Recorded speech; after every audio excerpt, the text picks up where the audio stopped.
ಹೇಳಲಿ ನಿನ್ನ ಮೈಯ ತುಂಬ ಕಣ್ಣಿದೆ ಮನದಾಳದ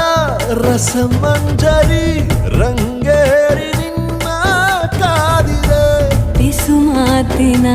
ಪಂದ್ಯಾವಳಿ